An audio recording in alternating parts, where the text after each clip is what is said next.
علیکم ناظرین، آپ دیکھ رہے ہیں P C world news. Government college women university Faisalabad میں پی ایچ ڈی اساتذہ کا شدید استحصال ہو رہا ہے۔ یونیورسٹی انتظامیہ کی طرف سے اپنے من پسند چند لوگوں کو پچھلے 4 سال سے غیر قانونی طور پر کانٹریکٹ سے نوازا جا رہا ہے۔ ہمارے سٹی رپورٹر عبدالحماد کی تفصیلات کے مطابق 52 پی ایچ ڈی اساتذہ میں سے 29 اساتذہ کو قوانین کو بالائے طاق رکھتے ہوئے بغیر کسی اشتہار کے کانٹریکٹ سے نوازا گیا، اور ابھی تک باقی 23 لوگوں کو کبھی غیر قانونی طور پر ڈیلی ویجز تو کبھی وزٹنگ فیکلٹی کے نام پر از خود تقرری کر کے ان کے مستقبل کے ساتھ کھیلا جا رہا ہے۔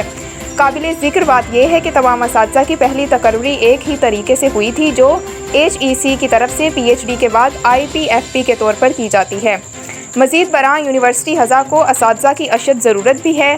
اصولی طور پر تو سب کو کانٹریکٹ دیا جانا چاہیے تھا، اور اب بھی انصاف کا تقاضا تو یہی ہے کہ جب تک کوئی ریگولر نہیں ہو جاتا کم از کم سب کو کانٹریکٹ تو دیا جائے۔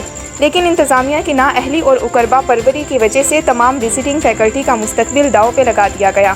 حکومت اور انتظامیہ سے درخواست ہے کہ تمام پی ایچ ڈی اساتذہ جو کہ پچھلے 4 سال سے یونیورسٹی میں کام کر رہے ہیں، سب کو بلا تفریق پنجاب ریگولرائزیشن ایکٹ 2018 کے تحت ریگولر کیا جائے، تاکہ ان سب کا مستقبل محفوظ ہو اور وہ صحیح معنوں میں دل جمی سے اس ادارے کی خدمت کر سکیں۔